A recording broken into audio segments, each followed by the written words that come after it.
Lowest is the weakest healer who only knows how to use one basic heal spell, and because of this, he gets exiled from his party, and that makes everyone around him brand him as an ignorant loser.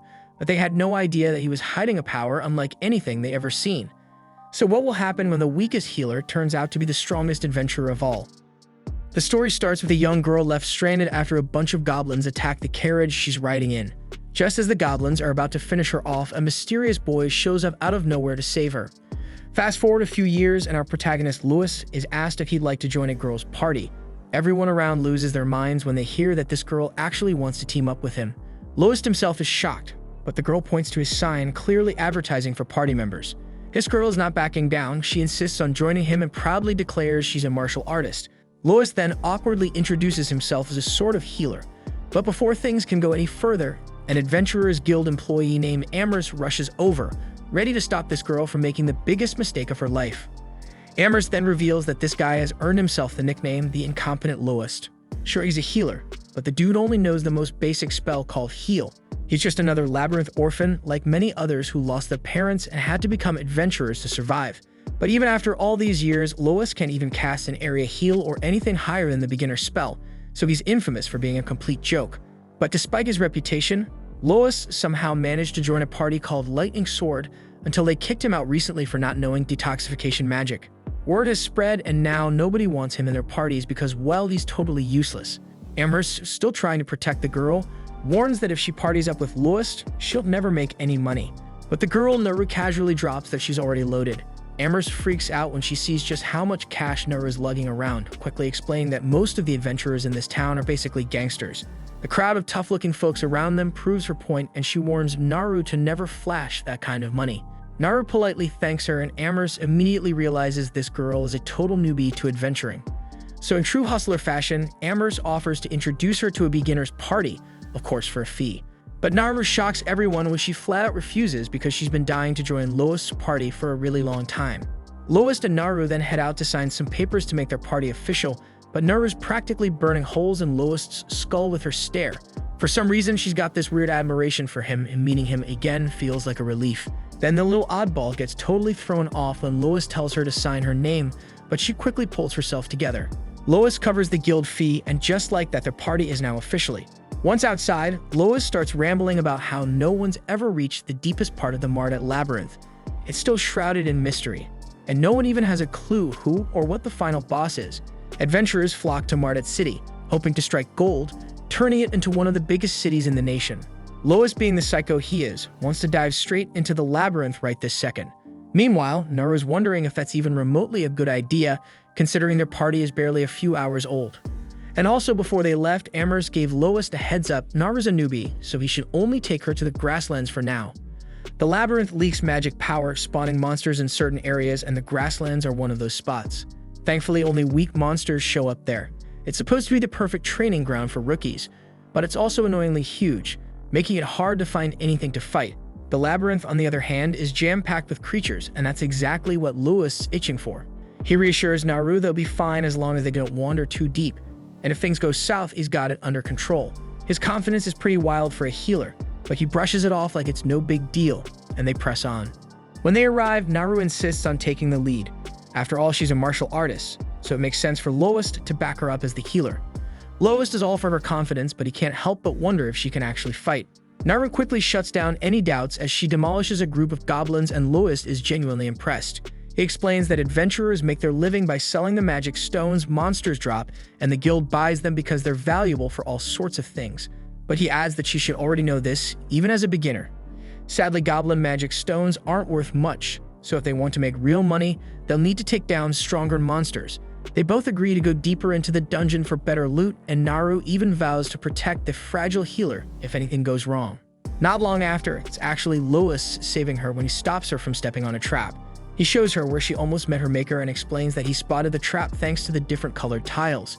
Usually spotting traps is a thief's job, so Naru is baffled and asks how Lois did it as a healer. Lois casually replies that he's been an adventurer for a long time, so he's picked up a few tricks along the way. As they venture deeper, they come across a half-orc, which shouldn't be on this level of the dungeon. Half-orcs are mid-level demons, and their tough, hulking bodies make them a real challenge to defeat. Their strength is on par with monsters from the lower levels, so seeing one appear is definitely not normal. Naru's instincts tell her to turn tail and run, but Lowest is convinced they can take it down if they work together. He doesn't want to push her into it, but to his surprise, she agrees because she trusts his judgment. Naru then kicks off the fight, but she's shocked when her first attack feels like she's kicking a brick wall. The beast may be slow, but Naru still takes a hit and things quickly go downhill. She finds herself cornered, the fight turning against her, but strangely the half-orc doesn't finish her off. Just then, Naru's eyes widen in disbelief as Lowest comes out of nowhere, driving his sword right into the orc's chest, saving her at the last second. Lowest is relieved that Naru's okay, but she can't help but wonder if this guy is really just a healer. Lowest, as usual, brushes it off, explaining that his years as an adventurer taught him a few close combat tricks.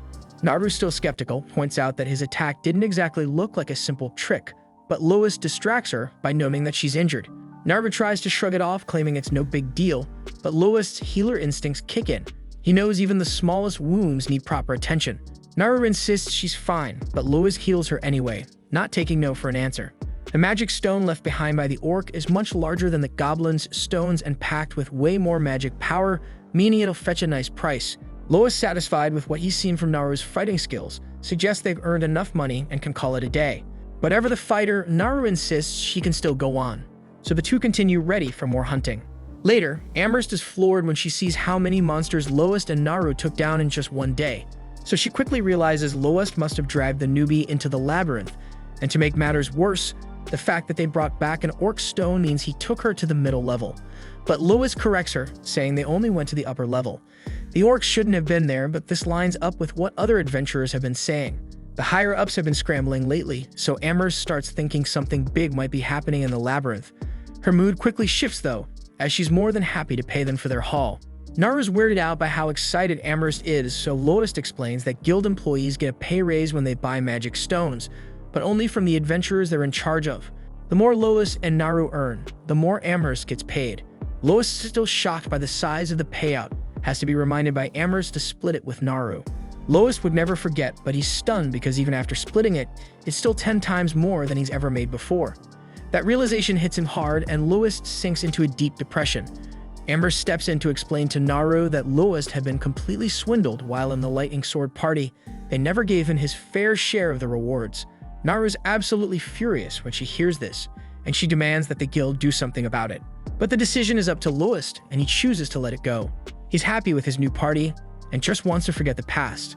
As they leave, a mysterious man watches them from the shadows. Later, the greedy Amherst is counting her hard-earned cash, but she's startled when the man appears. It's Handsome, her boss, and he's worried she might have helped Lowest find a new party. Amherst brushes it off, saying she doesn't have some magical power of persuasion strong enough to convince someone to join Lowest's party. Instead, she explains there was just this girl who saw something special in him. Handsome seems to know who this blue-haired girl is, but for some reason, it clearly troubles him. That night, Lowest is shocked to find out that word of him getting a new party member has already spread like wildfire across the city. Apparently, the notoriously incompetent Lowest picking up some poor fool to join his party is big news. Lowest then moves to reserve a room, and Naru is flustered at the idea of sharing one with him. Lowest quickly decides they should sleep in separate rooms, but this seems to leave Naru a little disappointed. They go into their rooms for the night, and Naru's thoughts drift back to when she was healed. Turns out Naru was the girl from the carriage, and Lowest was the guy who rescued her. After he healed her, she was so grateful. But Lowest, in typical fashion, apologized for not being able to do more. Despite all that, Naru stayed weirdly optimistic, even though the goblins probably massacred everyone else in the carriage. She didn't seem to care and just swore she'd become an adventurer. From that day on, Naru was dead set on joining Lowest's party, promising to protect him. Since then, Naru's been training like crazy, waiting for a chance to be by Lowest's side. Then the moment she heard that Lowest got booted from his party, she rushed straight to the city. The little stalkers thrilled her plan worked perfectly. Not only did she form a party with Lowest, but they even took down an orc together. She's doing everything for him, so it crushes her when she realizes he didn't even recognize who she was. It makes sense though, her appearance has changed so much since then. But that's not the only thing that's different. Lowest is way stronger than she remembers, and it doesn't seem like he even needs her protection anymore. Snapping herself out of it, Naru reminds herself of her promise to protect Lowest no matter what. She then re-energized to get ready for bed, but one thing still bugs her. How in the world do people call Lowest incompetent when he's actually insanely powerful?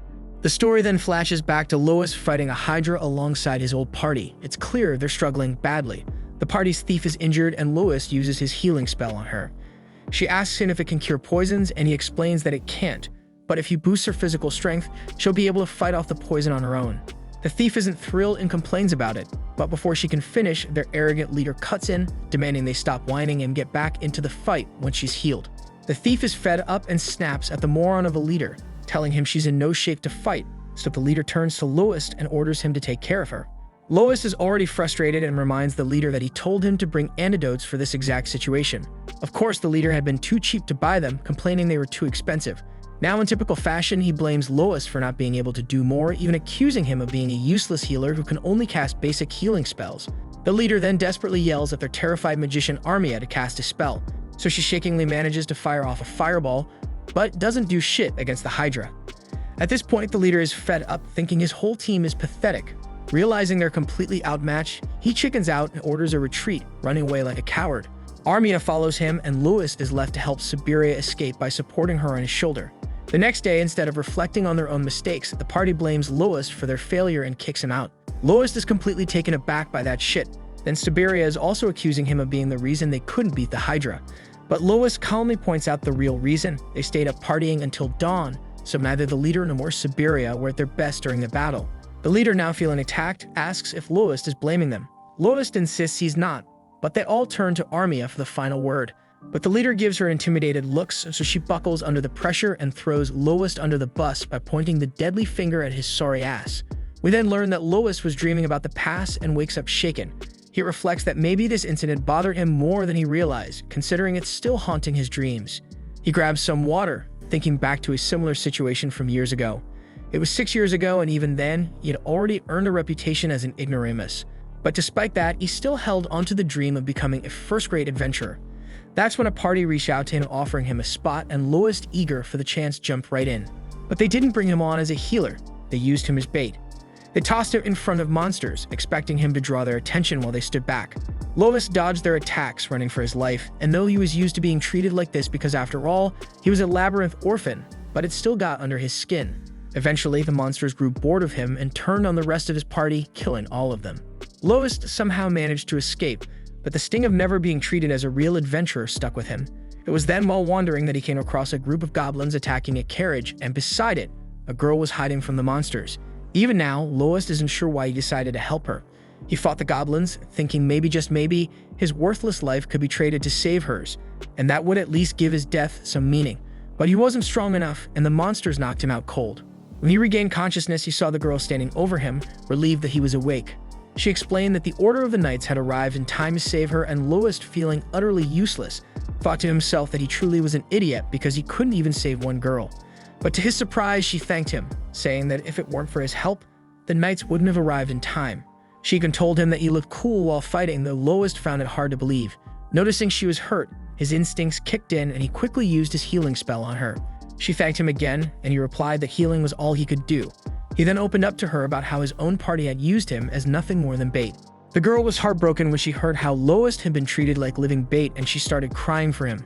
Then her tears quickly turned into determination, and she vowed that when she grew up, she would become an adventurer and join his party, and promised to protect him. Lois was touched by her words, but as she left with the Knights, he knew deep down that she was probably from a noble family, and that the chances of her becoming an adventurer, let alone joining his party, were slim. But her words gave him the courage he desperately needed, and with renewed hope, he decided to give adventuring another shot. Motivated by her promise, Lois sought out mentors who trained him in swordplay and magic. Though he was still primarily a healer and could only use his heal spell, he worked hard to master other skills, pushing himself beyond what he thought was possible. After completing his training, he finally found a new party to join, the Blades of Lightning. Looking back, it made sense why that dream resurfaced. He realized that if it weren't for that girl's words, he wouldn't be where he was now. And had he given up back then, he'd never have had the chance to see her again. Just as Lois reflects on this, Naru knocks on his door, asking if he wants to grab breakfast. Lois agrees, and they head out together. The scene then shifts to them in the labyrinth, where Lois announces they'll be heading to the lower levels today. Later, they find themselves standing in front of a teleportation circle. Naru excitedly mentions that she's never seen one before, so Lois explains that these circles aren't found in every labyrinth. This one was placed by a magician shortly after the labyrinth was discovered, but Uni doesn't know much more about it. Naru, then thinking of the possibilities, says it would be great if they could use it to teleport anywhere, but Lois clarifies that they can only use this circle to teleport to another circle. Naru then muses that it would have been a lot easier if the city had a teleportation circle, so she guesses they didn't install one in the city for fear that monsters might swarm in. Lois corrects her, explaining that monsters can't use these circles, but the real problem is that the knowledge to create new ones was lost centuries ago, so there's no way to make them anymore. They then activate the circle and teleport to the middle levels, and when they arrive, Lois warns Naru that the monsters here are stronger than those they fought before, urging her to stay alert and be careful. The scene shifts to Lois and Naru in the thick of battle against a group of monsters. Lois quickly dispatches his share, but when Naru lands a punch on one of the creatures, her fist goes right through its body like it's made of air. She confusedly looks to Lois, who tells her it's a lich, a monster made of pure spirit energy. It has no physical form, so normal attacks won't work on it. Naru, realizing he's right as she can see through the lich's body, listens as Lois advises they retreat since neither of them can use magic, putting them in a serious disadvantage. But Naru confidently mentions she can handle it, and Lois immediately understands what she's hinting at. We then see Lois skillfully drawing the lich's attention, giving Naru time to prepare her attack. As Lois runs, he explains that with enough training, people can control their prana, and it's an inner spirit energy, and they use it to fight spiritual beings like the lich. Then we see Naru infuse her fist with prana, and with one devastating punch, she obliterates the lich. She celebrates her victory, but Lois quickly notices that she's injured. Realizing she must have gotten hurt where she landed her attack, he pulls out a magic item and uses it to cast a healing spell on her. He explains that this particular item enhances healing spells thanks to the magic stone embedded inside. Lois goes on to tell her that the guild collects magic stones from adventurers, hands them over to craftsmen, who then forge them into magic items and return them to the adventurers. After Naru is fully healed, she asks Lois how much the magic stone they found is worth, and Lois estimates that it could fetch a good price. They then sell the stone to Amherst, who pays them generously for it. On their way back to the inn, Lois is pleasantly surprised by how much they earn from the sale. As they stroll through the streets, they notice a commotion, so they curiously move in closer to get a better look, and they see two adventurers in the middle of a heated argument, looking like they're about to throw hands. Lois then tells Naru that fights like this have become pretty common around here lately, and he explains that adventurers who've caused trouble elsewhere have been flocking to this town recently. Naru recalls that Amherst mentioned something similar, and as they look around, they see rough-looking adventurers everywhere. Lois sighs, thinking it's become a real pain in the neck for the more respectable adventurers, but he quickly shifts the conversation, suggesting they treat themselves to something fancy since they've just been paid. The scene cuts to them at the inn enjoying a lavish meal. The innkeeper looks a bit nervous, wondering if Lois can actually cover the cost of all of this, but Lois grins, reassuring her not to worry as he orders some ale. Naru, not wanting to be left out, asks for ale too, but she's immediately denied, told she's too young to drink, so she huffs, clearly not happy about being treated like a kid. Then once they finish eating, Naru asks Lois about a strange tower she's noticed at the edge of town. She's seen similar structures popping up all over the city. Lois admits it's odd and tells her that he once got curious and asked the builders about it. To his surprise, even they didn't know who commissioned the towers or why. Naru, wide-eyed, is shocked, and Lois explains further. The builder was hired by an agent, who was representing another agent, and so on. It's a long chain of middlemen, and whoever's really behind it doesn't want to be found. Lois shrugs it off, saying it doesn't really matter as long as no one's getting hurt. To him, it's just a sign that there are plenty of strange people in the world, and he jokingly adds that they'd be better off building a wall around the city instead of these mysterious towers. Naru, thinking it over, points out that the city doesn't even have a wall. She admits she likes how open it feels, but Lois brings up a good point. It could be a real problem if war broke out, so he asks her how they'd stop invaders. But without hesitation, Naru replies that with so many adventurers around, there's no need to worry. They'll protect the city from anything that comes their way. Lois agrees with her, and with that, the two of them head off to their room for the night. But before Lois enters his room, Naru tries to stop him, clearly wanting to say something, but the words just won't come out. Instead, she awkwardly wishes him a good night. Once in her room, she lies on her bed, thinking about how much she wishes she had the courage to ask to stay in Lois' room, but she just can't bring herself to say it. Meanwhile, Lois lies in his own bed, feeling grateful to be part of a party again. He's unsure if he'll ever see that little girl from his past, but thanks to Naru, he feels like he can keep adventuring for a while longer. The scene then cuts to the Blades of Lightning. Their leader Margulis introduces the party's new healer Lyra, but she doesn't get the warmest welcome from the other members, which makes her feel a little uneasy. Still, Margulis is confident that with this new team, they'll finally be able to defeat the Hydra. Next, the scene shifts to a dark and eerie place. Handsome is seen informing someone that the sleeping princess is currently in the city and has formed a party with Lois, pretending to be just another adventurer. The old man he's speaking to is surprised to hear Lois is still in town, Sophie remarks that they need to get rid of him as time is running out, and Handsome agrees as they plot their next move. Then we see that the party heads back to the swamp to face the Hydra, and luckily the beast hasn't regrown its heads yet, so it won't be as much of a nightmare to deal with. Margulis then quickly lays out a plan. He and Lyra will attack from the front, Armia will provide magic support, and Siberia will sneak up from behind for a surprise strike. He's all set to charge in when Lyra suddenly calls a timeout, flat out refusing to be on the front lines because after all she's a healer, not a tank. Margulis is baffled and says that Lois, their last healer, fought right alongside them in the thick of battle. Lyra is stunned because she can't believe that they made a healer to be with them on the front line, but Lois never seemed to mind. In fact, Siberia chimes in, recalling that Lois got some killer hits in, even being the one who chopped off one of the Hydra's heads. Lyra is still in disbelief, but Margulis quickly reassures her because he doesn't expect her to pull off anything crazy like that. And if she says she can't handle the front lines, that's totally fine. But to be sure, he asks if she can at least cast Detoxify to counter the Hydra's poison, and that Lyra can definitely do. So with that settled, Margulis orders everyone into position because it's time to slay the Hydra once and for all. Meanwhile, back in town, Lois and Naru have just returned from another successful trip into the labyrinth, and Amherst is happy to see they've brought back a haul of gems to sell. Still, she can't help but remind Lois not to push Naru too hard, considering she's still a newbie adventurer. Lois reassures her, saying he's being careful about the fights they get into. Amherst is relieved to hear it, but she points out that a two-person party has its limits, so she suggests that they think about recruiting more members to make things easier. Lois agrees that a bigger party would lighten the load, but ultimately, he decides it's not worth the hassle because he and Naru are already raking in the cash as they are. Amherst admits he's got a point, considering how much they've been making, and even they could probably rent a house instead of staying at the inn if they really wanted to. Naru had no clue you could actually rent a house in the city, so Amherst explains there's only so much gear and loot you can stash at an inn. But when you've got a private room, storage isn't an issue, though it comes with a hefty price tag. But then she adds with a smirk that the real perk is the extra privacy. Especially if you've got a male and female party, let's just say late-night activities become a lot more convenient. For some reason, Maru suddenly seems very interested in renting a private house, but when Amherst notices Lois' lack of reaction, she figures late-night activities aren't on the table for them. Speaking of private houses, Lois recalls that Lightning Blade had one too, although not so glamorous for him because they made him sleep in the storage closet, which was about as comfortable as it sounds. Amherst then laughs at how badly Lois got treated, but she gives him a silver lining. Getting kicked out of Lightning Blade was probably the best thing that ever happened to him because since he left, Margulis and his crew haven't completed a single mission. Then we see Margulis wondering why he can't figure out why they've been failing, but Lyra knows exactly why. He's too thick to realize he's not strong enough to take on a Hydra head-on.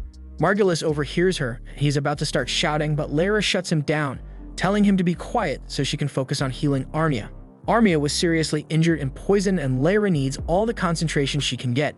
While Lyra works, Siberia admits to Margulis, though she hates to say it, that Lois might have been more valuable than they gave him credit for. Sure, he sucked at healing, but he always got the job done in the end. Plus, he never noticed they were scamming him out of his pay, making him the perfect party member. Margulis, now wishing Lois hadn't quit, needs a reminder from Siberia that he was the one who kicked Lois out, and made a big scene while doing it too. Margulis had completely forgotten about that, but now that he remembers, he figures getting Lois back should be easy. All they need to do is ask, and Margulis is sure Lois will come running back. After all, who would turn down the chance to rejoin the famous Blades of Lightning? Though Siberia is starting to wonder if she even wants to stay in the party at this point. By the next morning, Lyra finally finishes healing Armia. Armia then wakes up and thanks her for the help, but Lyra is just glad she could do something useful. She then checks if Armia feels well enough to eat, and when Armia says she does, Lyra heads downstairs to grab some food. However, once she gets down there and asks where the food is stored, she realizes Siberia and Margulis are nowhere to be found, leaving her completely clueless about where they might have gone. Meanwhile, Margulis and Siberia are at the guild, and of course Margulis is making a scene, and he loudly declares that he's willing to let Lois graciously return to his party. Once more, the entire room freezes in disbelief, with Lois being the most shocked of all. He then asks Margulis to repeat himself, because surely no one could say something that stupid. Margulis repeats himself, so Lois' ears weren't deceiving him. And now Lois is just not sure how to even respond to such an idiotic offer. At the same time, Naru and Amherst witness the spectacle. Amherst explains to Naru that the loud blonde guy is the same genius who kicked Lois out of his party, and now he's trying to bring him back with this condescending nonsense. Lois is visibly unamused by Margulis' pompous speech, but before he can speak, Margulis cuts in, assuming Lois might still be bitter about being scammed out of his pay while in their party. Margulis, in his usual clueless fashion, apologizes and pretends it was all just an innocent mistake, and he promises that this time, Lois will get his fair share. Besides, they really need him now since the new healer is pretty much useless in a fight. Siberia watches in disbelief, sure that Lois would never agree to this absurd request. But to her complete shock, Lois actually thanks Margulis for the offer. Naru, furious at the thought of Lois being snatched away, storms in front of him and starts yelling at Margulis, telling him there's no way Lois will ever join their party again. Lois gently touches her shoulder, calming her down and reassures Naru she has nothing to worry about because he's not going anywhere. He then turns to Margulis and says that he was only being polite when he said thanks, but he has zero interest in rejoining his party ever. Margulis can't believe he just got turned down, so he starts scrambling, accusing Naru of trying to keep Lois for herself because she finally realized how valuable he is. The guy's aggressive finger pointing is starting to seriously irritate Lois, so he grabs Margulis by the wrist, leans in and flatly warns him that if he ever so much as thinks about hurting Naru, he'll end up with a body so mangled even his own mother wouldn't recognize him. With that, Lois turns to leave, and Naru, never one to miss a chance, takes a second to rub it in Margulis' face. After they walked out, Margulis is left standing there, clueless and pissed off. He still wants to take down the Hydra though, so he shouts at Amherst, demanding she recommend a new adventurer for his party, preferably one who can actually handle fighting on the front lines with him. Amherst, already fed up with his nonsense, is about to tell him off, but she's saved from the hassle when an adventurer steps out from the crowd, and this guy looks like he's already beaten the final boss and is just here to mop up the extras. The mysterious man then offers to join Margulis' party and casually asks if his strength is up to Margulis' standards. Margulis sizes him up, and yeah, the guy looks like he could bench press a mountain, but Margulis wants to be sure. So he draws his sword and charges at him, but it's a bad move because with just one swing, the man disarms Margulis in an instant, leaving him looking like a complete idiot in front of the entire guild. Trying to recover from the humiliation, Margulis reluctantly accepts him into the party. Siberia, on the other hand, isn't so sure because she's suspicious of anyone who walks around wearing a mask all the time. But Margulis doesn't care because if they don't take down the Hydra, Lightning Blade's already shaky reputation will sink faster than a stone in a pond. He then walks over to the guy and asks for his name, and the man simply says that his name is Shig. Meanwhile, back at the inn, Naru is admiring herself in the mirror when she hears someone knocking at Lois's door. She curiously steps out to check who it is and finds Sheila standing there. For a moment, her mind jumps to the worst, thinking Sheila's here to make a move on Lois. But after thinking it over for a moment, she realizes that's probably not the case.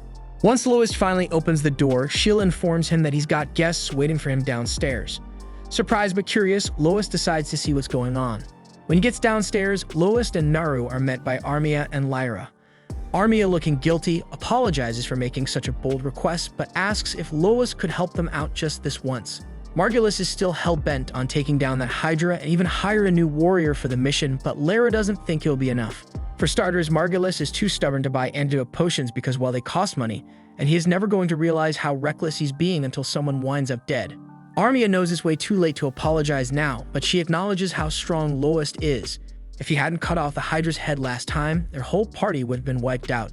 Lois downplays his role and says he didn't do that much. But Lyra quickly points out that even with two of the Hydra's heads already gone, the party barely survived, and if the beast had been in perfect condition, they would have been toast. Lois, now curious, asks Armia what exactly she's asking of him. Armia stands up and says she wants Lois to fight with him again because she's convinced they can defeat the Hydra if he's there. Basically, she's asking him to rejoin Lightning Blade, but Lois had that conversation with Margulis earlier, and his answer hasn't changed. Naru then confusedly wonders why Armia is so determined to help Margulis when the whole situation seems like a nightmare for her. Armia admits Margulis has more flaws than she can count, and that's being generous, but for better or worse, he's still her party member. Naru becomes angry after hearing this, and she reminds Armia that Lois was her party member too, but she did absolutely nothing to support him when he was being mistreated. Armia, now in tears, begins apologizing to Lois, and she explains that at the time she was terrified because if she didn't follow Margulis' lead, she would have been kicked out of the party too. As a new adventurer, she didn't know anyone else to turn to. Now, though she realizes how wrong she was and how wrong Margulis was for how he treated Lois, but even though she doesn't agree with Margulis' methods, she still doesn't want him to get himself killed in a battle he can't win. Lyra then tells Lois that Armia is genuinely sorry for everything and has been tormenting herself over it for a long time. And while she understands if Lois doesn't want to help, she asks that he at least accept Armia's apology. Lois then stands up, looks at Armia, and says he holds no grudge against her. He accepts her apology but makes it clear he still has no plans to rejoin Lightning Blade. Armia is disappointed, but she respects his decision and promises not to bring it up again. Right then, Mary shows up carrying a feast to lift Armia's spirits, noticing that she clearly hasn't been eating well. While Armia digs in, Lois turns to Lyra and asks if there's any way for her to get Armia out of Margulis' party, but Lyra frustratedly replies that if she could have done that, she wouldn't have come to him in the first place.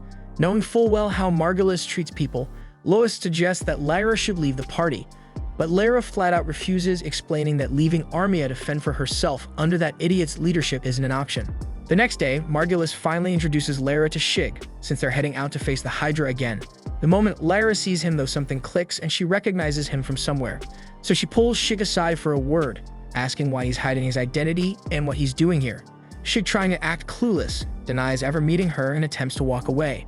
But as he turns, Lyra catches sight of the sword on his back, a sword that once belonged to someone named Ronaldo. She immediately accuses him of stealing it, but Shig denies being a thief and claims the sword was given to him as a gift. While he clears himself of theft, his connection to Ronaldo confirms for Lyra that this is the same Shig she knew from the past. Still, she decides to keep his secret for now, figuring there must be a reason he's hiding his identity. Later that day, Lois and Naru head into the labyrinth as usual. But something nags at Lois because he can't shake the worry about Armia and the rest of Lightning Blade, and he's got no clue if they're truly prepared for the battle they're walking into. The scene then jumps to Naru battling monsters in the labyrinth, and she effortlessly takes care of them, even when one tries a cheap shot from behind. Lois praises her for the job well done, but Naru shrugs it off, saying she can keep going.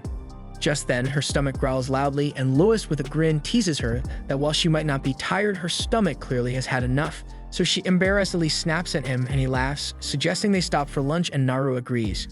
Next, we see them enjoying their packed lunch, and Lois is taken aback by the impressive spread and asks what's the special occasion.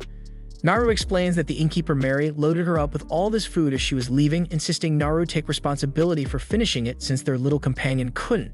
They dig in, and as they eat, Lois starts explaining the dangers of a Hydra, a beast that's venomous and covered in tough scales, which make it almost invincible. Basic physical or magical attacks don't faze it, and Naru is startled to learn how dangerous it is. She expresses concern for Armia, but Lois reassures her that Hydras are common enough in high-level areas, and there are tried-and-true methods for dealing with them. He adds that while Hydra venom is deadly, a specialized antidote has been developed to counter it. Naru then remembers Lyra telling her they didn't buy the antidote, and Lois admits it's pretty pricey, which is why they're relying on Lyra's detox magic. Naru still worries about their friends, but Lois calmly tells her not to. After all, Lightning Sword is a capable party. Even if Margulis acts like an idiot half the time, he's a skilled swordsman when he gets serious, as long as he doesn't underestimate his enemy. He also mentions that Siberia's speed is top-notch. She could sneak behind the Hydra even with its wide field of vision. Naru frowns, not liking how highly Lois speaks of them, but he insists he's just stating facts, but still she can't shake her concern for them. Later, they get back to their adventure, and Naru admits to Lois that she's getting tired of the same old labyrinth grind. So she suggests they hit the wetlands instead, and though Lois is a bit taken aback by the change, he agrees. Cut to Margulis and his crew battling the Hydra. Margulis manages to land a hit on one of its heads, and Shig follows up by wounding another. Margulis urges him to finish the job and chop it off, but Shig pulls back at the last second. Margulis annoyedly demands to know why he hesitated, so Shig with a smug grin says it's because this kill should be his, asking if Margulis really wants him to steal the glory. Margulis confusedly presses for an explanation, and Shig casually drops that the title Hydra Slayer would look good on him. So of course the blockhead takes the bait and charges right in, but no surprise, it fails miserably. Meanwhile, Lyra, while healing Siberia, mutters about why Margulis insists on attacking from the front every time, but Siberia admits there's something charming about it. Lyra isn't buying it, but once Siberia is patched up, she jumps back into the fight to distract the Hydra, allowing Margulis another opening to strike. Armia then provides magical support, and Lyra starts thinking they might actually pull this off as long as they keep pressing the attack. But then she notices Shig just standing around, clearly taking a breather, so she suspiciously wonders what he's plotting. But before she can figure it out, the Hydra whips its tail and sends a stone flying straight at Armia, knocking her down. The beast immediately goes in for the kill, and poor Armia faints in terror. Suddenly, a thick black smoke starts pouring out of her unconscious body, and Siberia is the first to ask what the hell is going on. Shig calmly explains that it's fear, and he adds that monsters like this thrive on the fear of humans, turning it into strength.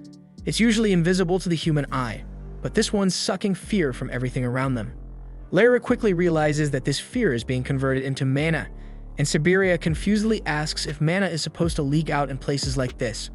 Lyra shakes her head, saying that it shouldn't because mana normally only surfaces in the deepest parts of the labyrinth.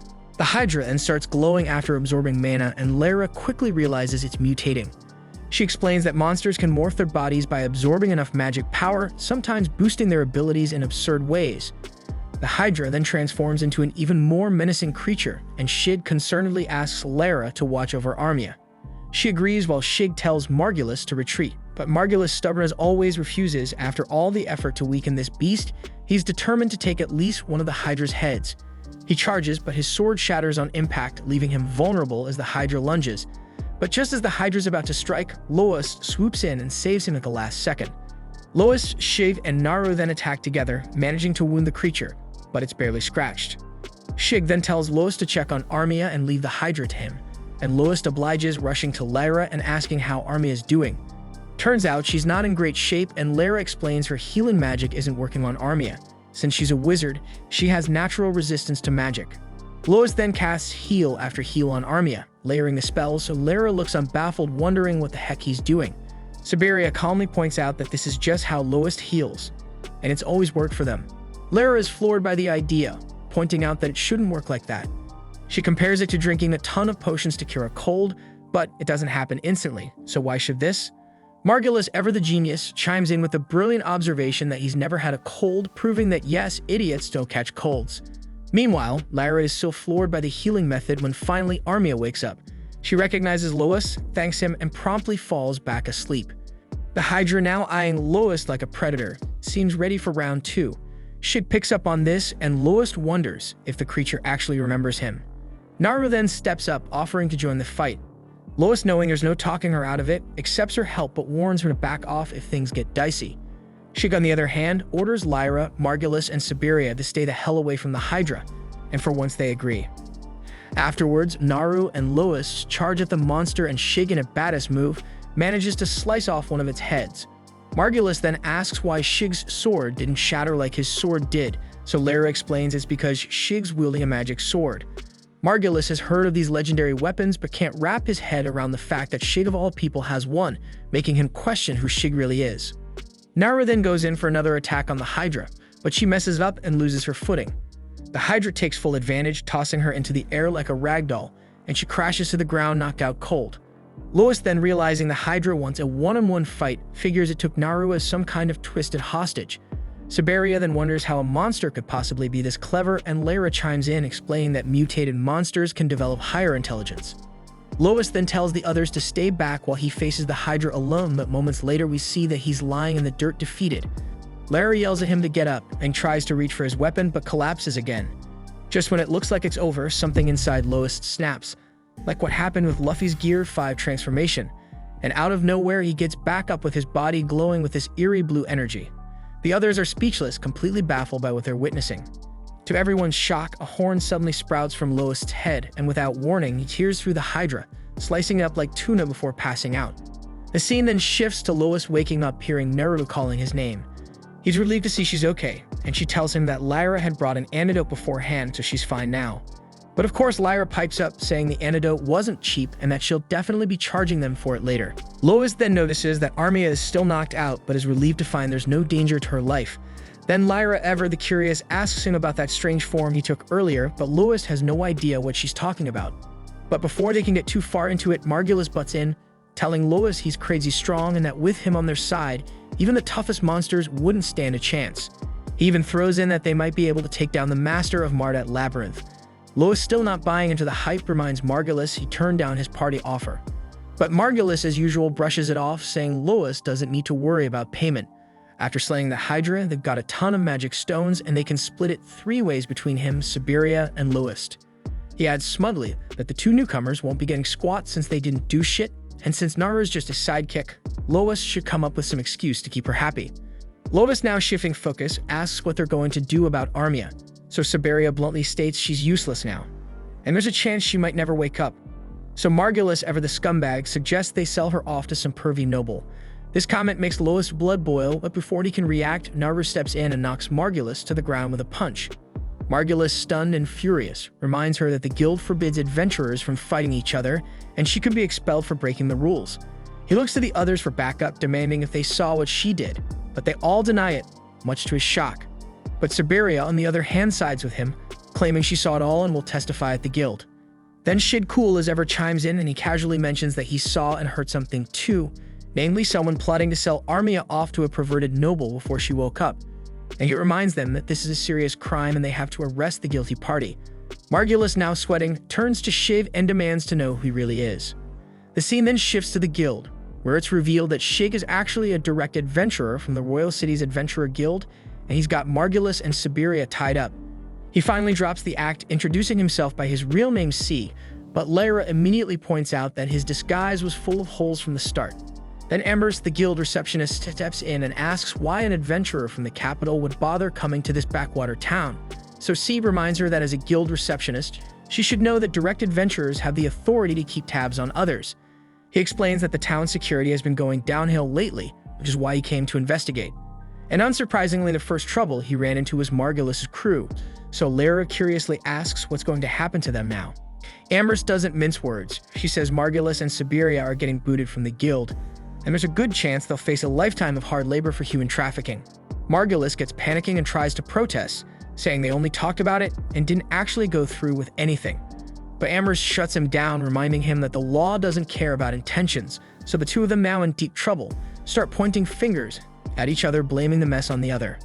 Lois then pulls Seed aside for a private chat, and he asks Seed to spare Margulis and Siberia. Seed, genuinely surprised, asks why he'd want that. So Lois explains that once upon a time, Margulis and Siberia had dreams of becoming great adventurers, but somewhere along the way their ambitions twisted. They started craving fame and fortune, losing sight of what they originally set out to do. Lois believes they didn't start out like this and hopes Seed will give them one more shot. Margulis and Siberia overhear this and are struck with guilt over their actions. Moved by Lois' pleas, Seed agrees to let them go. He unties Margulis and Siberia, but not without a stern warning. They need to leave town and never show their faces again, and with that, the two run off. Amherst then wonders aloud if this is really going to work, and Seed reassures her. He explains that if Margulis and Siberia had been expelled from the guild, they might have spiraled further into trouble, so it's better to keep them as adventurers where they can be monitored. Amherst is still doubtful and points out that Marda isn't the capital. It's a small city and things run differently here. Seed shrugs it off, saying that's exactly why he'll be staying around for a while, and Amherst is glad to hear this. Later, Seed and Lyra talk at the inn, and Seed comes clean that he actually sticking around to keep an eye on the adventurers in town. The guild in the Royal City suspects the monster mutations could be linked to the Marmot division, and he wants Lyra to form a party with him to investigate. Lyra agrees, but with one condition. Armia has to join them too. Seed asks why, so Lyra explains she can't just leave Armia behind like this, and Seed, realizing he could use the extra help, agrees. He figures the more members, the better, especially since he's already got his hands full keeping tabs on everyone, including Lois, who definitely can't be left unsupervised. The scene then shifts to Lyra and Seed updating Lois and Naru on their new party formation with Armia, and Lois seems pleased, noting it's a well-rounded team with a healer, a saber, and a wizard. He then turns to Armia, asking how she feels about it, and she replies that she's more than okay with it since she doesn't have anywhere else to go, and she also adds that Lyra saved her life, so she's determined to repay her. Lyra laughs, explaining she told Armia not to worry about it, but Armia wouldn't hear of it. C chimes in, saying that's exactly why he thought this team would work so well. Lois then congratulates her on finding such solid party mates and encourages her to give it her all. Later that day, the scene shifts to Lois and Naru walking through town. Naru asks him what's on the agenda, and Lois suggests they stop by the guild first. Naru is surprised since they rarely head to the guild this early. He then takes her aside, revealing that they've forgotten to sell a Hydra's magic crystal in the rush of things, and mentions they should also accept a quest. He explains that while adventurers earn money by selling magic stones, completing quests is just as essential for a steady income. Naru already knows this, but Lois points out that if she's serious about her adventuring career, she'll need to complete quests, not just slay monsters. Embarrassed by Lois' concern, Naru blushes, trying to play it cool when he asks if anything's wrong. The scene then shifts to them arriving at the guild, where every eye turns in their direction. Naru senses an odd vibe and can't figure out why everyone's staring. Whispering spreads through the crowd as people talk about Lois' recent Hydra victory. Lois quickly realizes what's going on and pulls Naru aside to explain. He warns her to stay on guard, as news of their Hydra kill has traveled fast, and some unsavory folks might try to get their hands on the magic stone. An adventuring party soon approaches Lowest, and the leader steps forward, asking if he knows who they are. Lowest instantly recognizes the leader as Marnell. Marnell then asks if they can talk privately, but Lowest hesitates, glancing at the whole gang surrounding him, so Marnell waves them off, telling them to give him and Lowest some space. They step back reluctantly, clearly disappointed they won't get to hear the full story of how Lowest took down a Hydra, and Marnell remarks that anyone would be curious hearing that the incompetent Lowest managed to kill a Hydra. Realizing they're not here to steal his magic stones, Lowest listens as Marnell begins with a surprising apology. Lowest, caught off guard, asks what he's apologizing for. So Marnell explains that all the adventurers in town knew about Margulis's mistreatment of him, but never lifted a finger to help. He admits he told himself it wasn't his business and that Lowest should handle things on his own. And the worst of it is many adventurers, including himself, mocked Lowest for his supposed incompetence. He acknowledges that he hurt Lowest deeply and knows his apology won't erase the past, but he still asks for his forgiveness. Naru furiously retorts that Marnell's right to apologize, and Marnell humbly asks what they can do to make things right. With a fierce look, she suggests he kneel before Lowest for 3 days straight as a start, but Marnell's eyes widen, protesting that it's a bit much. But Naru argues 3 days wouldn't even scratch the surface of the years of humiliation Lowest endured. Lowest then quickly tells her to ease up, saying it would just make him look like the villain.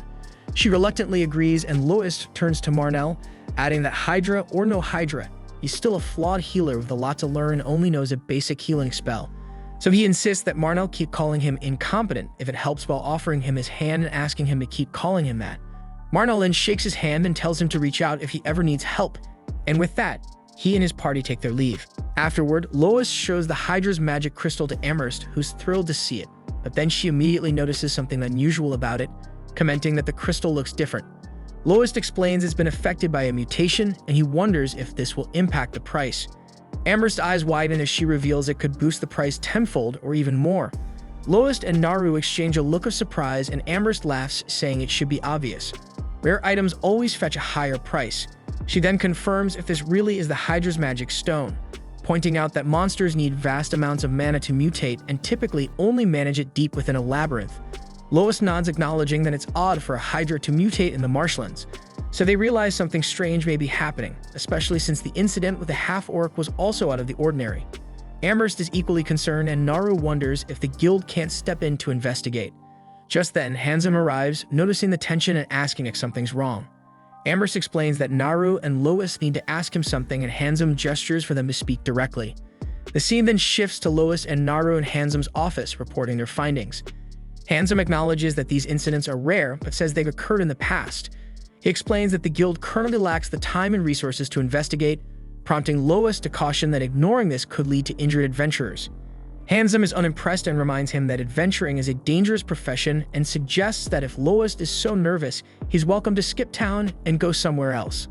Later, we see Lois and Naru back with Amherst, and Naru fumes over Handsome's dismissal. Amherst sighs, telling them that's just how Handsome is. Naru then asks if they know who actually runs this guild branch. Lois answers that it's a man named Mist, though he's never met him. Amherst also adds that she hasn't either, explaining that Mist is too old to handle the day-to-day, so Handsome oversees everything in his place. Lois comments that Handsome must be highly capable, and Amherst agrees, though she adds that he holds his team to impossible standards and doesn't tolerate even minor mistakes, and Naru mutters that he certainly seems like that type. Lois then asks Amherst for a favor, and the scene shifts to them sorting through quest listings. They review a few options before Naru's attention lands on a quest to take down a phoenix. Lois and Amherst both look skeptical, knowing their current party isn't equipped for it. And Lois points out that a phoenix is a flying monster, meaning they need strong, long-range attacks, something neither of them excels at. Amherst adds that to tackle a phoenix, they'd ideally need a saber, a wizard, and a healer with area healing abilities, and this requirement immediately brings a certain party to mind. The scene then shifts to Lois and Naru approaching Lyra, Sieg, and Armia, asking if they'd be interested in joining the quest. Lyra then leans over to Sieg, whispering that joining Lois' party would be a good opportunity to keep an eye on him. They turn to Armia, who agrees to join but hesitantly asks if Lois is truly comfortable forming a party with her, given her past treatment of him. Lois assures her that he trusts she won't repeat her mistakes now that she's aware of them, and with that, they officially form their party and agree to tackle the Phoenix quest the following day. Afterward, Lois and Naru head out to gather the necessary equipment while Armia and Lara submit the quest application at the guild. Naru asks where they'll go first, and Lois suggests the potion shop, explaining that combining his heal spell with certain potions can speed up burn recovery. Naru impressively remarks that he's surprisingly knowledgeable, to which he humbly replies that it's part of being a healer. However, Naru quietly admits she meant more than just healing. Just then, she's suddenly grabbed from behind and she instinctively almost strikes her attacker, only to realize it's Ralma, who laughs and apologizes for the surprise. Naru then asks what brings her here, and Ralma reminds her that as a top-notch enchanter and adventurer, she has every reason to be in the Labyrinth City.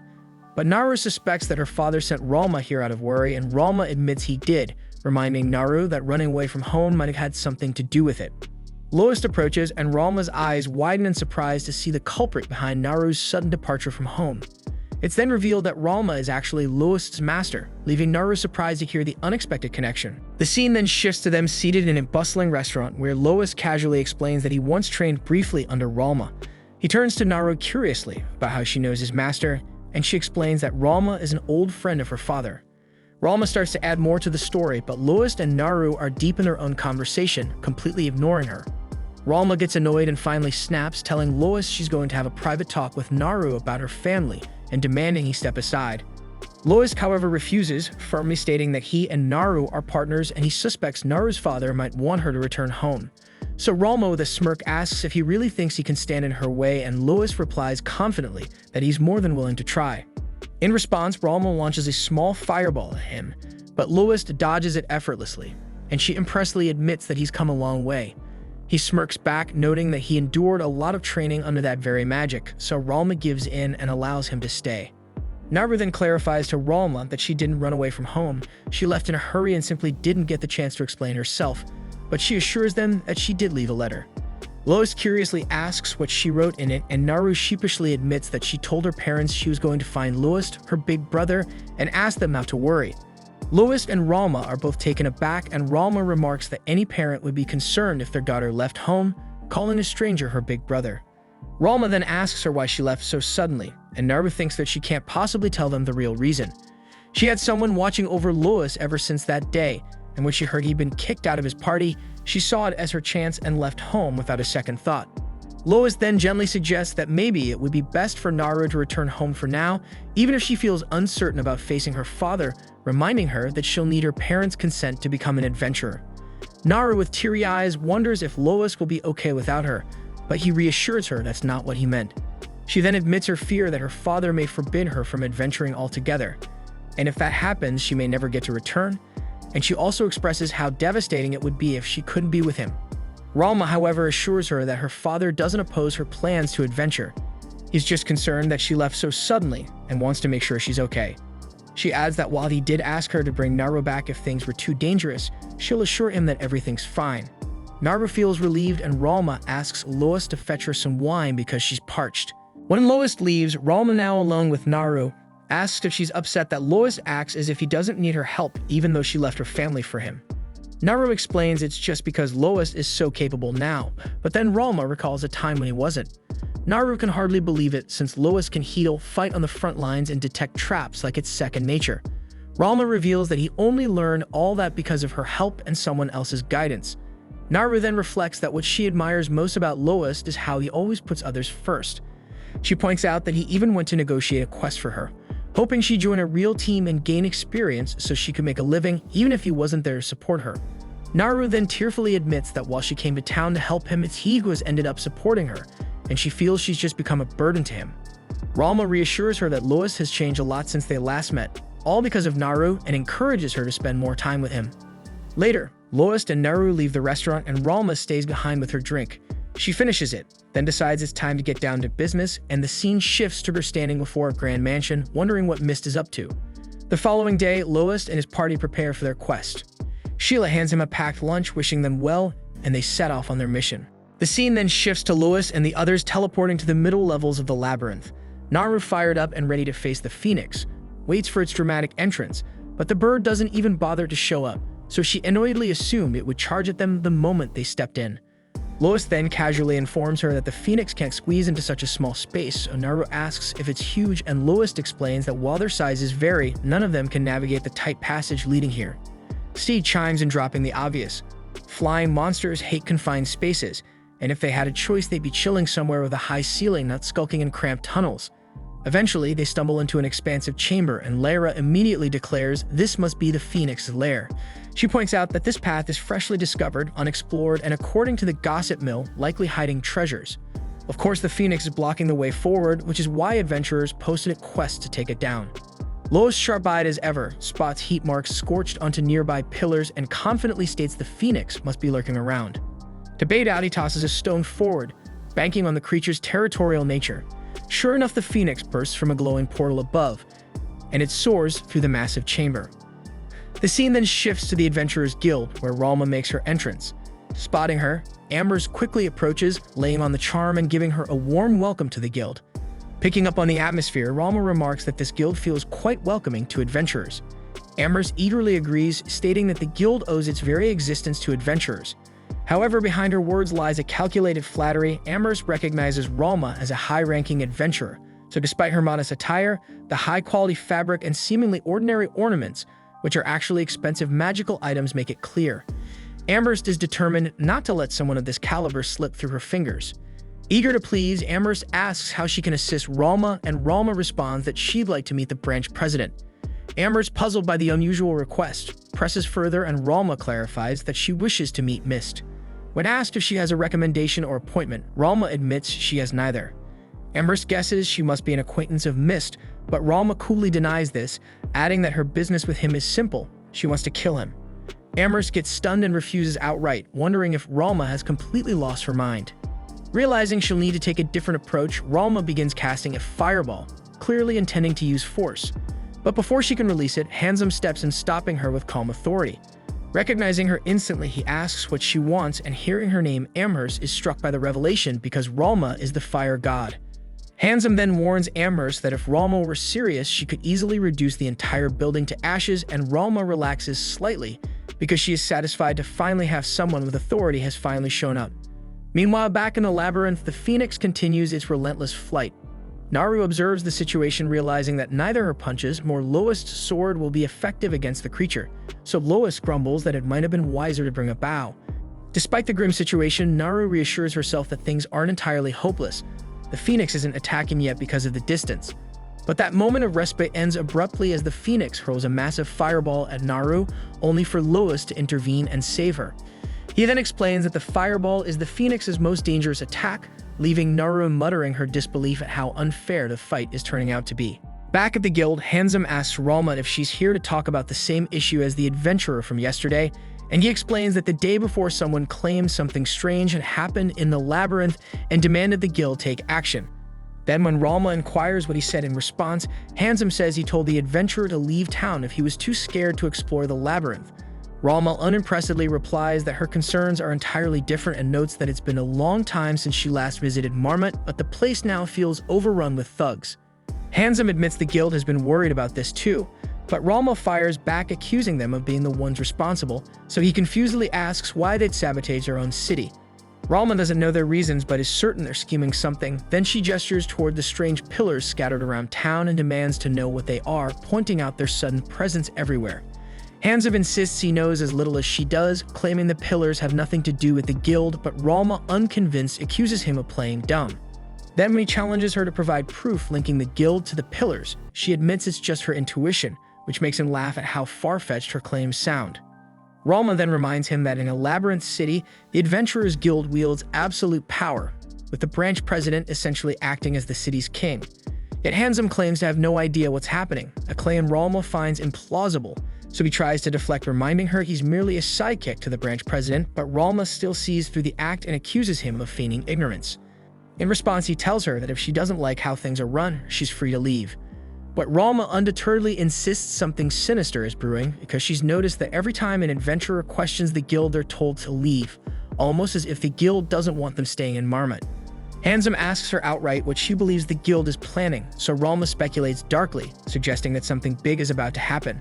Something requiring the sacrifice of numerous adventurers, especially those whose absence won't stir trouble, and she concludes grimly, noting that the situation feels eerily similar to a labyrinth rampage. The scene then cuts to the labyrinth, where the Phoenix unleashes a relentless barrage of fireballs. Sieg surveys the chaos, grimly noting that if this keeps up, the entire room will become a blazing sea of fire. Lara chimes in, pointing out that the suffocating heat is bad enough, but the real danger is the growing lack of oxygen, and soon they won't be able to hold their ground. Lois observes that the Phoenix seems intent on driving them out to defend its territory, but Naru puzzledly remarks that monsters usually attack humans the moment they see them. Lois counters, saying the Phoenix must sense that it can't take on all 5 of them at once because monsters might not think like humans, but their instincts are sharp enough to guide them. Sieg, deciding there's no time to waste, announces that their only option is to fight. Turning to Armia, he asks if she can use water magic. When she confirms, he tells her to target the Phoenix wings, explaining that the flames on its wings act like feathers. If they can extinguish those flames, they'll force the creature lower, giving him a chance to finish it off with his sword. Armia hesitates, admitting it will take time to cast such a spell, but Sieg reassures her he'll protect her. Naru chimes in with her own vow to help, bolstering Armia's resolve. So with newfound determination, Armia agrees to give it her all. As Sieg, Lois, and Naru work to distract the Phoenix, Armia begins casting her spell. Lara then watches silently and hopes that Armia will overcome her past struggles and find the courage to trust her team. Lara knows that if Armina can push through, she'll prove herself to be a truly capable adventurer. Finally, Armina fires a magical water arrow at the Phoenix, dousing its flaming wings and forcing it down. Sieg seizes the moment, launching a powerful attack, but it's not enough and the Phoenix soars upward again. Despite the setback, Lois remains optimistic, confident that if they keep up the pressure, victory is within reach. Meanwhile, back at the guild, Handsome contemplates the possibility of a labyrinth rampage, brushing it off as something that rarely occurs.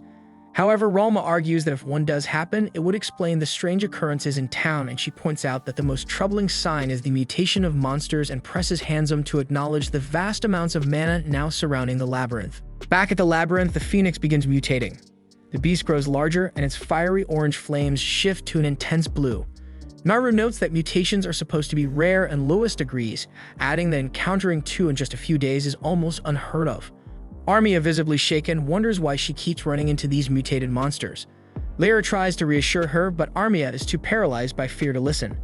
Lara realizes this is a serious problem because if Armia succumbs to her fear again, it could empower the Phoenix. She knows Armia must overcome this moment if she's ever going to grow, but Lara has no idea how to snap her out of it. The Phoenix, then sensing weakness, charges toward Armia. Lara shouts at her to dodge, but Armia is frozen in place. The beast then launches a fireball, but Sieg intercepts it, slicing through the flames with precision and saving her at the last second. The Phoenix then retaliates with a relentless barrage of fireballs, but Sieg cuts through everyone, urging Armia to step up and shouts that they can't do this without her. Lara reaches out, extending her hand to Armia, and something finally clicks. Armia agrees to help but asks for a bit of time, so her team holds the line, buying her the moment she needs. Meanwhile, outside the labyrinth, Ralma has left the guild. Reflecting on her encounter, she mutters that she hadn't expected them to spill the truth so easily. She moves to the stone pillars scattered around the city and uses her fire magic on one of them. Examining the reaction, she concludes this isn't normal magic and wonders what on earth she's dealing with.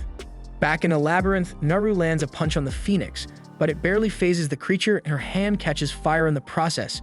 She quickly extinguishes the flames, but the Phoenix counters with another attack. Lois blocks it, but his sword melts from the intense heat. As the battle rages on, Armia prepares to fire another spell. Recognizing the strain she's under, Lara casts a healing spell to restore her stamina, knowing how tough it is to use attack magic twice in quick succession. Armia then launches an ice arrow, striking the Phoenix and knocking it out of the sky. Despite the hit, the Phoenix regains flight. Sieg then resolves to face it head-on, but before he can act, Naru delivers another devastating punch, finally grounding the creature. Lois then seizes the opportunity and finishes it off by driving his knife into the Phoenix's head. This defeats the Phoenix, and Lois compliments Armia on a job well done. He points out that it's all thanks to her magic that they managed to secure the win, and the others wholeheartedly agree. Overwhelmed with joy, Armia starts crying and thanks everyone for their support. She then picks up the monster's magic crystal while the rest of the group savors their victory. Amid the cheers, Lara quietly tells Sieg that Lois didn't transform this time, so Sieg wonders aloud what that transformation from before could have meant, resolving to keep an eye on Lois for a while. The scene then shifts to the inn, where the group reunites with Ralma, who's drinking at a table. She casually asks if they managed to take down the Phoenix, surprising them with her knowledge of the event. When questioned, she explains that a talkative girl spilled everything after she threw some money her way, and seeing their relaxed demeanor, Ralma guesses they must have defeated the monster. She then jokes that they should use their reward money to treat her to dinner, though Lois suspects she's more interested in drinks than food, and with that they all sit down for a meal.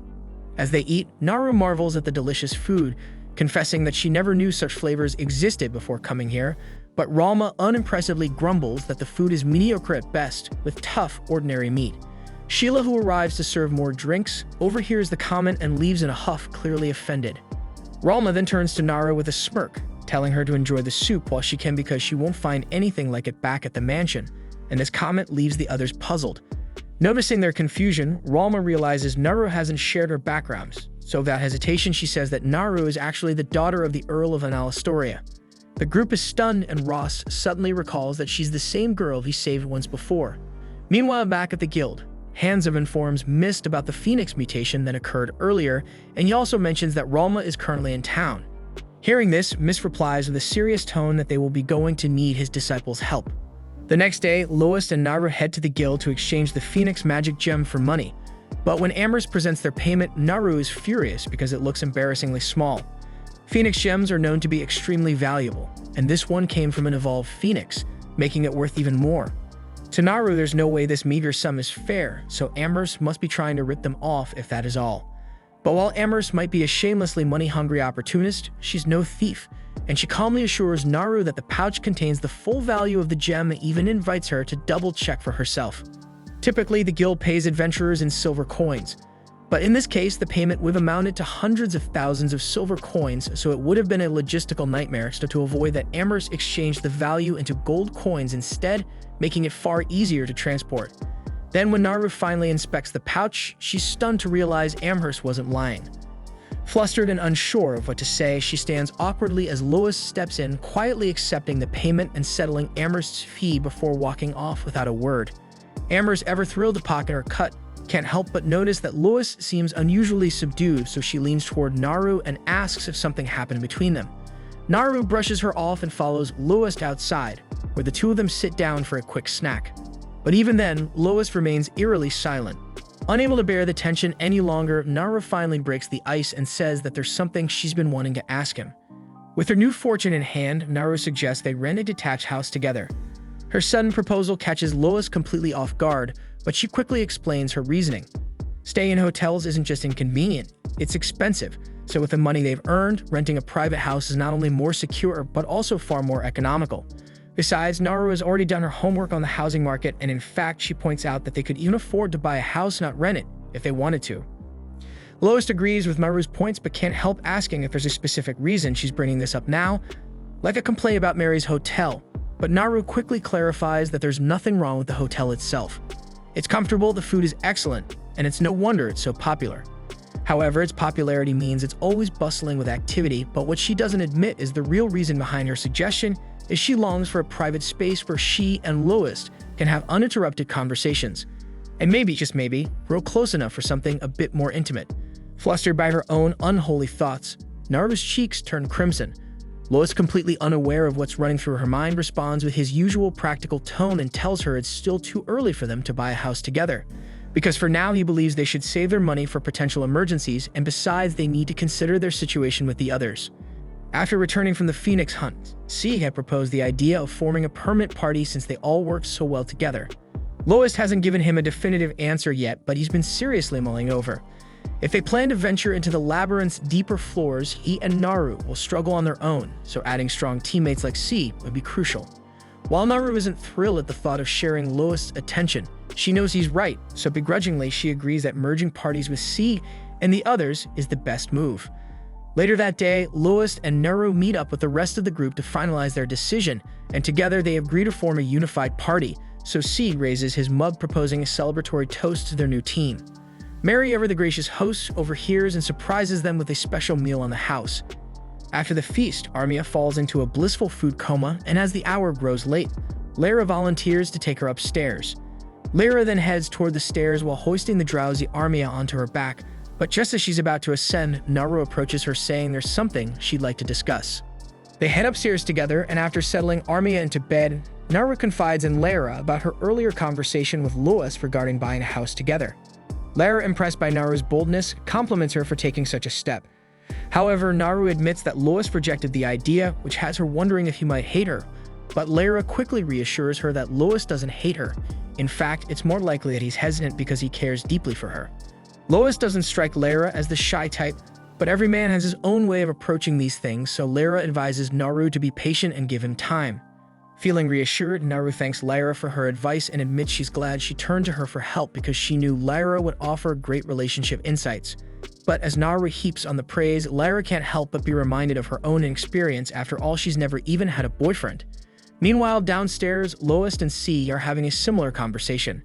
Stieg is direct, suggesting that Lois should just agree to live with Naru and points out that it's not like he's getting married or anything.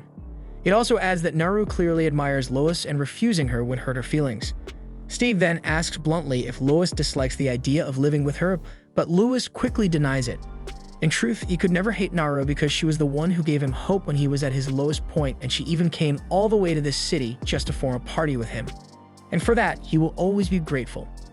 Still, Sieg isn't buying Lois' excuses because it's obvious to him that Lois likes Naru, but he is just too embarrassed to admit it. Back in Lyra and Naru's conversation, Lyra opens up about her romantic history. When she lived in the royal capital, she often had men vying for her affection, so much so that some would join her party just to get closer to her. C was one of those men, and one day while C was away, another man was so hungry that he tried to get frisky with Lyra without asking her. Refusing to let it slide, she knocked him out cold and dragged him outside. She was ready to let the incident go, but when C found out, forgiveness wasn't on the table. He kicks the man hard out of the city, and then he vanishes from the city as well. Lyra admits she has no idea what C was thinking back then, but downstairs, C is confiding in Lois about the same incident. He explains that he was furious with himself for not being there to protect Lyra and felt too ashamed to face her, so he left the royal capital. After a long time passed, he eventually came to this city on a mission. But he never could have expected to run into Lyra here, and to top it off, she was even willing to form a party with him after learning about his mission, even though he thought she must have been angry at him. What Steve doesn't know is that Lyra was never angry, and she was just hurt that he disappeared without saying a word. Since then, she's been uncertain about how Steve truly feels about her. Just then, Sheila walks into the room, and after Hart at the end of the conversation, Sheila bluntly remarks that if Lyra is this bothered by it, she must have feelings for Sieg. Downstairs, Seed apologizes to Lois for making him sit through his story, but back to the initial topic, Seed presses Lois again why he refused Naru's suggestion to live together. Lois admits he's not entirely against the idea, quite the opposite in fact. It made him happy to hear Naru say she wanted to live with him, that there was something important he needed to confirm before making a decision. Just then, Amherst arrives at the inn looking for Lois because she has completed the investigative report he requested. Sieg then curiously asks why the guild is involved in private investigations, but Amherst clarifies that this isn't guild business. Lois had personally asked her to do some research for him, which is why she's here after hours. Then before starting, Amherst asks if it's okay to discuss this in front of C, but Lois without hesitation assures her that C is trustworthy, and with that, Amherst begins her report on Naru. Naru is the only daughter of the Earl of Analastoria, and by tradition, Naru and whoever she chose to marry would inherit her father's title. One day, she suddenly declared she wanted to become an adventurer. While it's not unheard of for nobles to take up adventuring, no parent would willingly support their only child taking on such a dangerous profession. So initially, the Earl was firmly against the idea, but his stance changed completely after one peculiar event. Naru's hair suddenly turned blue overnight. This unexpected change in Naru's appearance was the reason that left Lois puzzled as well. He knew her hair color had changed, but he didn't realize it happened so suddenly, and the cause of this transformation remains a mystery. Still from that point onward, the Earl surprisingly stopped objecting to Naru's decision to become an adventurer. Lois can't help but wonder why the Earl would have such a drastic change of heart, so Seed then suggests a grim possibility that Naru might have a terminal condition and her father wanted her to enjoy her freedom before she dies. But this doesn't quite add up because Naru is incredibly strong enough to punch a phoenix out of the sky, so she doesn't appear to be in any immediate danger. Whatever the reason, one thing is certain. Naru has her father's full consent to pursue her adventuring career, and that's what Lois needed to confirm. While he never wanted to doubt Naru's claims, there was always a small chance she was lying about her father's approval just to stay close to him. But now that he knows the truth, he feels relieved to have confirmed it.